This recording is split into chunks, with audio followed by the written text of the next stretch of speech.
I am Dr. LaRee Johnson, and this is one of my clinics where the magic happens.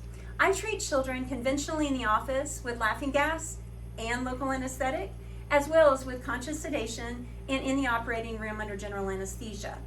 One of the best parts of my job is taking a child that has severe early childhood caries and restoring them to the most aesthetic result possible. I frequently do this with zirconia crowns.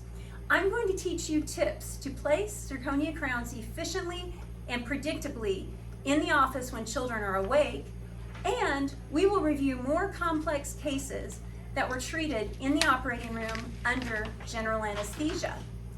Once you complete this hands-on course, you'll be prepared to complete full-mouth aesthetic cases for children. The course will ensure that you have also predictable pulp treatment outcomes by using precision technique and MTA. Whether you're treating children with severe caries or you are treating children that had trauma using a speck pulpotomy combined with my fail-proof trauma tooth fragment rebonding technique, you will learn keys to clinical success for your patients. I cannot wait to share a day of advanced aesthetic pediatric dentistry and pulp therapy with you. Since my team couldn't come with me, they all wanted to say hi. Hey, everybody! I'll see you all soon.